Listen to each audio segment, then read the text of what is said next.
তারেক জিয়ার বিরুদ্ধে স্লোগান কিসের ইঙ্গিত? আলামত ভালো না। বাংলাদেশে জিয়া পরিবারের রাজনীতি শেষ, আর চলবে না। দর্শক, তরুণ প্রজন্ম যেভাবে জুলাইতে জেগে উঠেছিল, যে স্টাইলে যাদেরকে টার্গেট করে যেভাবে স্লোগান দিয়েছিল, ঠিক সেইভাবে সে স্টাইলে তারেক রহমানের বিরুদ্ধে, বিএনপির বিরুদ্ধে স্লোগান হচ্ছে। যারা জুলাইতে নেমেছিল এখন তারাই নামছে। আলামত খুবই খারাপ বিএনপির জন্য, দর্শক। এবং আরো আলামত মিলে যাচ্ছে। তরুণ প্রজন্ম, ছাত্র জনতা জেগে ওঠার পর যেরকম ক্যাম্পাসগুলো থেকে ছাত্র লীগের মধ্যে 2-4 জন বিবেকবান পদত্যাগ করতে শুরু করেছিল, পদত্যাগের হিড়িক, সেম বিএনপি থেকে পদত্যাগের হিড়িক। বিএনপির এমপি ক্যান্ডিডেটটা পদত্যাগ করছে। আমি একটা ভবিষ্যৎবাণী করেছিলাম। আমার ভবিষ্যৎবাণীগুলো সব হচ্ছে, পলিটিক্যাল প্রেডিকশন গুলো সব সঠিক হচ্ছে।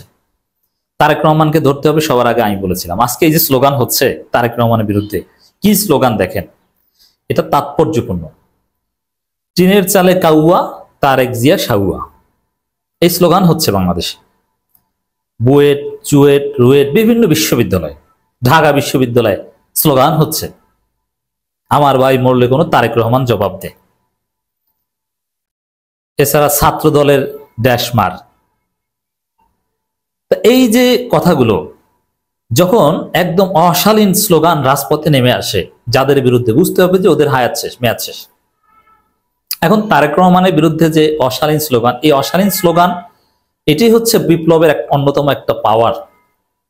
এই অশালীনতা, এটাকে অশালীনতা বলা যাবে না।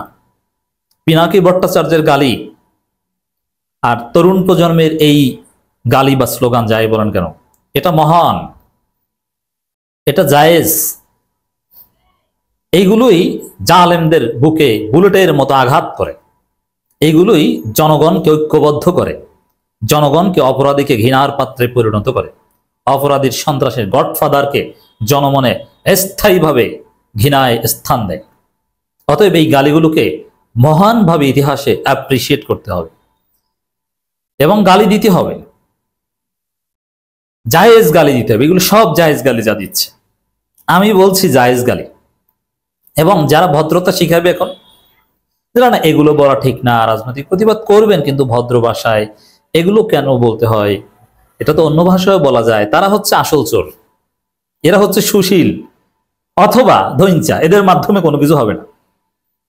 গত 15 বছর বিএনপি জামাতের আন্দোলনে কিছু হয়েছে? হয়নি। যখন তরুণ প্রজন্ম পিনাকিরা এই গালি ধরেছে, এটাই কাজ হয়েছে। ঠিক তদ্রুপ এরকম বললে, না না এই সব শব্দ আমরা সমর্থন করি না, এগুলো, এটা কোনো কথা? রাজনৈতিক একটা মিনিমাম ভদ্রতা থাকতে হয়। এরা হচ্ছে আসল ধৈঞ্চা সুশীল অথবা চোরের ঘরের চোর। অতএব এই স্লোগানগুলো নব্য ফেসিবাদ রুখতে ভূমিকা পালন করবে।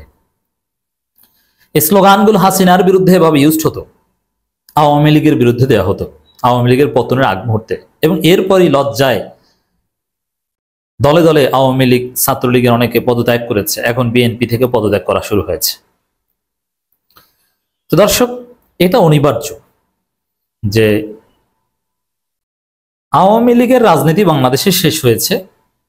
অতএব সেই আওয়ামী চরিত্রে বিএনপির রাজনীতি বাংলাদেশ থেকে শেষ হবে, টুডে অর টুমোরে। এটা অনিবার্য, এটা কেউ ঠেকাতে পারবে না। এটা বিএনপির কেউ টের পেয়েছিল। যখন ছাত্রলীগ নিষিদ্ধ হয়েছিল তখন বলেছিল বিএনপির কেউ যে ভবিষ্যতে তো ছাত্র দল নিষিদ্ধ করার দাবি উঠবে। তখন হ্যাঁ, বিএনপি নিষিদ্ধের দাবি উঠবে, অলরেডি উঠেছে। এই সন্ত্রাসী দল, এই জঙ্গি দল, এই মধ্যযুগীয় বর্বর দল, যারা রক কেটে হত্যা করে, যারা পাথর মেরে হত্যা করে, যারা গুলি করার পরে রক কাটে। এখন রক কাটে কেন, এটা তো পাগলও বুঝে, যাতে শিবির বলে চালিয়ে দেয়। আরে ভাই, তুই যদি রকই কাটতি শিবিরের উপর দেওয়ার জন্য, তাহলে গুলিটা আগে করলি কেন? আর এই সিসিটিভির যুগে, এই প্রযুক্তির যুগে শিবিরের উপর দায় চাপানো যাবে, এটা ফাজলামি। হাসিনা পারেনি শিবিরকে দায় চাপিয়ে বাঁচতে, আর এসেছে কোথাকার কি তারেক রহমান, যে দেশে আসার সাহস নেই, পুরোপুরি ব্যর্থ, খাম্বার 10%, এসেছে এই কাজ করে। যাই হোক দর্শক, তারেক রহমানের বিরুদ্ধে এই স্লোগানগুলো, চরমনায়ের লোকজন স্লোগান দিচ্ছে, কিন্তু জামাত শিবিরে কেউ কিন্তু আমি দেখিনি যে তারেক রহমানের বিরুদ্ধে স্পষ্ট স্লোগান দিচ্ছে। চরমনায়ের লোকজন স্পষ্ট দিচ্ছে, শাহেখ চরমনায় তো স্লোগান আবিষ্কার করে দিয়েছেন, চাঁদা তোলে পল্টনে, চলে যায় লন্ডনে। চাঁদা ওঠে পল্টনে, ভাগ যায় লন্ডনে। আরো কত সুন্দর সুন্দর ক্রিয়েটিভ স্লোগান। তারেক রহমান একটা স্লোগান আবিষ্কার করেছিল না, দিল্লি নয়, পিন্ডি নয়, নয় অন্য কোনো দেশ, সবার আগে বাংলাদেশ। এখন স্লোগান দিচ্ছে, তরুণ প্রজন্ম এটাকে কপি করেছে। দিল্লি নয়, পিন্ডি নয়, শুধু চান্দা আর চান্দা, ধরা পড়লে বহিষ্কার, এরকম কিভাবে যেন একটা মিলিয়েছে পোলাপান। খুবই ভালো। তো এই যে স্লোগানগুলো ঢাকা বিশ্ববিদ্যালয়, বুয়েটে, চুয়েটে, কুয়েটে, রুয়েটে, চট্টগ্রামে, ঢাকায়, বাইতুল মোকাররমের সামনে, পল্টনে, সব জায়গায় এই স্লোগানগুলো ইঙ্গিত দেয় যে তারেক রহমানের ভবিষ্যৎ নেই বাংলাদেশের রাজনীতিতে। হাসিনাকে অনেক রক্তের বিনিময়ে পরাজিত করা হয়েছে, শেখ পরিবারের রাজনীতি খেয়ে দেওয়া হয়েছে, সেখানে আরেক পরিবারের রাজনীতি বাংলাদেশে চলবে, এটা হবে না, এটা বাংলাদেশের জনগণ মানবে না। অনিবার্যভাবে এই পরিবারতন্ত্রের রাজনীতির কবর তরুণ প্রজন্ম রচনা করবে। অতএব এখানে জগন্নাথ বিশ্ববিদ্যালয়ের শিক্ষার্থীরা একটা প্রোগ্রাম করেছে, সেখানে ওরা স্পষ্ট করেছে যে ৭১-এর পর থেকে আমরা দেখেছি দুই পরিবারের হাতে বাংলাদেশ জিম্মি, শেখ মুজিবুর রহমান পরিবার, জিয়াউর রহমান পরিবার, এই দুই রহমানি পরিবার থেকে জাতি মুক্তি চায়, স্পষ্ট বলেছে তরুণ প্রজন্ম জগন্নাথ বিশ্ববিদ্যালয় থেকে, যেহেতু মিটফোর্ড জগন্নাথ বিশ্ববিদ্যালয়ের পাশে। অতএব দর্শক, এটা স্পষ্ট যে এই পরিবারতন্ত্রের রাজনীতি এটা চলবে না। আপনি কি মনে করেন যে বাংলাদেশ স্বাধীন হয়েছে 5 আগস্ট,